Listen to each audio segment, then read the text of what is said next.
पुराने ज़माने की बात है। किसी गांव में एक चरवाहा रहता था। बेचारा बहरा था। ख्वाह इसके कान पर चीखो, ख्वाह ढोल बजाओ, उसे बिल्कुल खबर ना होती। इसके पास 50-60 बकरियां थीं, जिन्हें चराने के लिए वो गांव से बाहर जंगल में जाता था। दिन भर जंगल में बकरियों के पीछे पीछे फिरता और जब सूरज डूबने लगता तो बकरियों को हाँकता हुआ गांव वापस आ जाता। एक रोज दोपहर को चरवाहे को भूख लगी तो उसने अपनी रोटियों की पोटली थैले से निकालनी चाहिए, लेकिन थैले में पोटली थी ही नहीं। वो हैरान होकर सोचने लगा कि आखिर पोटली गई कहाँ। सोचते सोचते उसे याद आया कि बीवी ने रोटियों की पोटली बांध कर तो दी थी, लेकिन वो उसे थैले में रखना भूल गया था। उसका ख्याल था कि जब बीवी को पता चलेगा कि वो रोटियों की पोटली घर में ही भूल गया है तो वो खुद लेकर चली आएगी। लिहाजा वो बीवी का इंतजार करने लगा। इंतजार करते करते चरवाहे की आंतें कुल्हू अल्लाह पड़ने लगी और पेट में चूहे कलाबाजियां खाने लगे।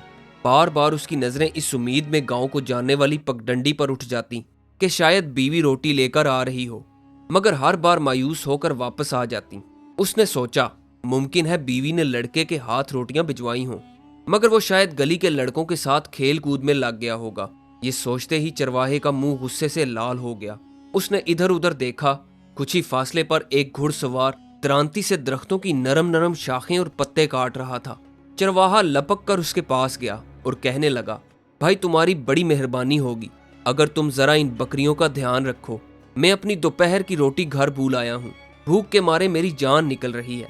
बस जल्दी से 2-4 नवाले जहर मार करके वापस चला आऊंगा। तुम जरा बकरियों को देखते रहना, कहीं कोई बकरी इधर उधर ना हो जाए। अब मजेदार बात यह हुई कि वो घोड़े वाला भी बहरा था। चरवाहे ने जो कुछ उससे कहा उसका एक लफ्ज भी उसने ना सुना। इसके बजाय वो ये समझा कि चरवाहा इससे अपनी बकरियों के लिए पत्ते मांग रहा है। उस घुड़सवार ने जवाब दिया, चलो चलो भाई चलते बनो यहाँ से।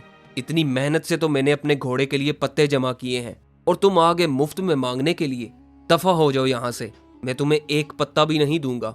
ये कहकर घोड़े वाले ने हाथ से चरवाहे को भाग जाने का इशारा किया। दूसरी तरफ इसकी एक भी बात चरवाहे की समझ में ना आई, लेकिन चरवाहे ने उसका ये मतलब निकाला कि जैसे वो कह रहा है, हाँ हाँ भाई बड़े शौक से रोटी खाने जाओ, जब तक तुम वापस नहीं आ जाते मैं तुम्हारी बकरियों की देखभाल करता रहूंगा। ये समझकर चरवाहा अपने गांव की तरफ भागा। इसने सोचा था कि रोटी ना लाने पर बीवी को खूब बुरा भला कहेगा, लेकिन ये देखकर उसकी परेशानी की हद न रही कि बीवी बेचारी बिस्तर पर पड़ी बुखार में फुनक रही थी। पड़ोसन उसकी देखभाल कर रही थी। चरवाहा भागा भागा हकीम के पास गया और उससे दवा लेकर आया। फिर उसने जल्दी जल्दी रोटियों की पोटली खोली, बड़े बड़े लुकमे निगले, पानी घटघटा कर पिया और दोबारा जंगल की तरफ रवाना हुआ। वहां जाकर उसने देखा कि घोड़े वाला एक तरफ बैठा है और बकरियां घास चर रही हैं। चरवाहे ने दिल में कहा, अगर आज ये शख्स ना होता तो मैं अपनी बकरियां किसके हवाले करके जाता। इस शख्स ने अपने वक्त का कितना हर्ज किया है और बकरियों की निगरानी के लिए अभी तक बैठा हुआ है। मैं इसकी मेहरबानी का क्या बदला दे सकता हूँ। हाँ याद आया, मेरे पास जो लंगड़ी बकरी है, क्यों ना वो उसे मैं तोहफे में दे दूं। उसका गोश्त भूनकर खुद भी खाएगा और अपने बाल बच्चों का पेट भी भरेगा। चरवाहे ने उस लंगड़ी बकरी को अपने कंधों पर उठाया और घोड़े वाले के पास आकर बोला, भाई मैं तुम्हारी मेहरबानी का बहुत शुक्रगुजार हूँ। माफ करना, मुझे कुछ देर हो गई। असल में मेरी बीवी बीमार हो गई और मैं उसकी दवा लेने के लिए चला गया। मेरी तरफ से इस बकरी का तोहफा कबूल करो। घोड़े वाला जो असल में लकड़हारा था, चरवाहे का एक लफ्ज भी ना सुन सका। वो ये समझा कि ये बकरी शायद किसी दरख्त पर चढ़ते हुए गिर पड़ी और इसकी टांग टूट गई और अब इसका जिम्मेदार ये मुझे ठहरा रहा है। ये सोचकर उसका खून खोल गया। उसने चिल्ला कर कहा, तुम और तुम्हारी बकरी जाए जहन्नुम में। मैं क्या तुम्हारे बाबा का नौकर था जो तुम्हारी बकरियों की निगरानी करता? अगर इसकी टांग टूटी तो मैं क्या करूं? दूर हो जाओ मेरे सामने से। चरवाहा जो कि बहरा था, वो ये समझा कि वो कह रहा है, ये बकरी मुझे पसंद नहीं, कोई दूध देने वाली बकरी देनी है तो दे दो। चरवाहे ने कहा, भाई मैं गरीब आदमी हूँ, इन्हीं बकरियों का दूध बेचकर गुजारा करता हूँ। अगर तुम्हें दूध वाली बकरी दे दूं तो अपना पेट कहाँ से भरूंगा? तुम यही बकरी ले लो। लकड़हारा फिर चिल्लाया, अरे बेवकूफ, मैं कहता हूँ यहाँ से भाग जाओ। लकड़हारे का ख्याल था कि चरवाहा उसे धमकियां दे रहा है कि अगर तुमने बकरी की कीमत अदा ना की तो बहुत बुरा होगा। लकड़हारा दोबारा चिल्लाया, मैं तुम्हारी बकरियों पर लानत भेजता हूँ, मुझे उनसे कोई दिलचस्पी नहीं। मुझे तो ये भी खबर नहीं कि तुम्हारी ये शरीर बकरियां किस तरफ चल रही थीं। अब ज्यादा मेरा मगज ना खाओ वरना मैं तुम्हें मार दूंगा। चरवाहे ने देखा कि लकड़हारे की आंखें सुर्ख हो गई हैं और नथने फड़क रहे हैं। वो हैरान था कि आखिर इसमें नाराज होने की कौन सी बात है। मैंने इस शख्स को गाली तो नहीं दी, बकरी का तोहफा ही तो पेश किया है। चरवाहे ने फिर इससे बकरी कबूल करने की दरख्वास्त की, मगर लकड़हारा गुस्से से पागल हो रहा था। उसने आओ देखा ना ताओ, वो अपनी जगह से उठा और एक घोंसा चरवाहे के दे मारा। चरवाहे को भी तैश आ गया। इसने जवाब में 2 घोंसे इसकी पसलियों में रसीद किए। फिर दोनों में ऐसी खौफनाक लड़ाई हुई कि तौबा ही भली। उन दोनों की लड़ाई देखकर लकड़हारे का घोड़ा हुनहुनाया। उधर चरवाहे की बकरियां भी मिलकर मैं करने लगीं। इतने में एक मुसाफिर घोड़े पर सवार उधर से गुजरा और उन दोनों को लड़ते देखकर नजदीक आया और पूछने लगा, भाई क्या बात हुई, क्यों लड़ रहे हो आपस में?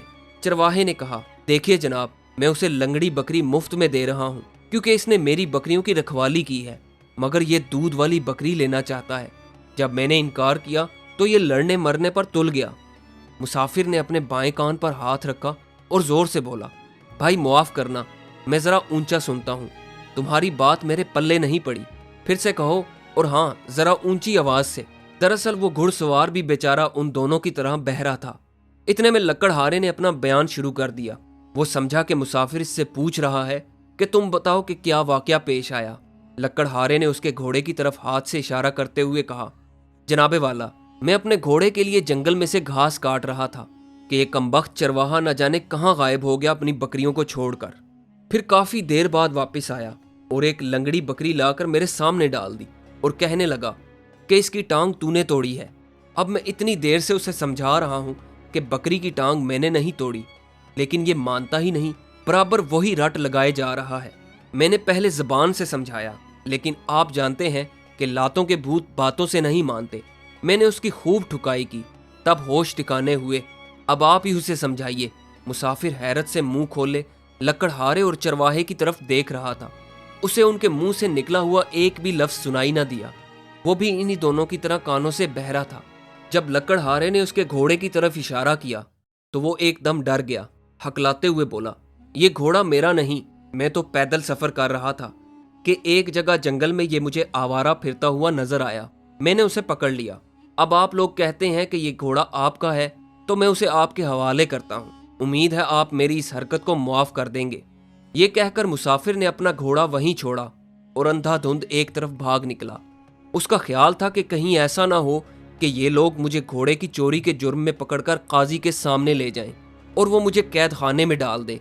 उसे यूं भागता देखकर लकड़हारा और चरवाहा दोनों इसके पीछे दौड़े और देर तक ताक़ुब करने के बाद आखिर उसे पकड़ने में कामयाब हो गए। फिर उसे खींचते हुए वापस वहीं लाए और इसरार करने लगे, जब तक आप हमारे झगड़े का फैसला नहीं कर देते आपको जाने की इजाजत न मिलेगी। अभी इन तीनों बहरों में तकरार हो रही थी कि एक फकीर उधर आ निकला। तीनों ने उसे घेर लिया और बारी बारी अपना मुकदमा बयान करने लगे। फकीर उनकी बातों का एक एक लफ्ज अच्छी तरह सुन रहा था। फकीर समझ गया कि ये तीनों बहरे हैं, इसीलिए ये एक दूसरे की बात को समझ नहीं पा रहे और अपनी अपनी बात का उल्टा मतलब लेकर एक दूसरे से लड़ रहे हैं। लेकिन वो कोई फैसला सुनाने से आजिज था। क्यों? इसलिए कि वो पैदाइशी गूंगा था। मगर फकीर था बड़ा अक्लमंद। उसने सोचा कि मैं बोल तो सकता नहीं, लेकिन इनका फैसला जरूर करवाऊंगा। उसने उन तीनों की आंखों में आंखें डालकर गुस्से से देखा। फकीर की आंखों में कुछ ऐसी चमक थी कि ये तीनों खौफजदा हो गए। फकीर बराबर उन्हें देखता रहा। उन्हें ऐसा लगा कि जैसे उसकी निगाहें उनकी खोपड़ी के पार जा रही हैं। यकायक घोड़े वाला मुसाफिर अपने घोड़े पर सवार हुआ और घोड़े को वहां से उड़ाकर आनन फानन रफू चक्कर हो गया। लकड़हारे ने भी जल्दी जल्दी घास और पत्ते अपनी पीठ पर लादे और वहां से भाग निकला। चरवाहे ने अपनी बकरियों को हाँका और गांव की जानिब रवाना हुआ। फकीर वहीं खड़ा उन्हें देखता और मुस्कुराता रहा। जब ये तीनों बहरे उसकी नजरों से ओझल हो गए तो वो भी अपनी राह पर हो लिया। उसने सोचा, बेशक बोलने की कुव्वत बहुत बड़ी नेमत है, लेकिन अगर कोई शख्स मेरी तरह गूंगा हो तो ये आंखें भी बहुत बड़ी नेमत हैं। दोस्तों, ये कहानी आपको कैसी लगी? कमेंट्स में अपनी राय का इजहार जरूर कीजिएगा और हमारे चैनल को सब्सक्राइब जरूर कीजिएगा। वीडियो देखने का बहुत बहुत शुक्रिया।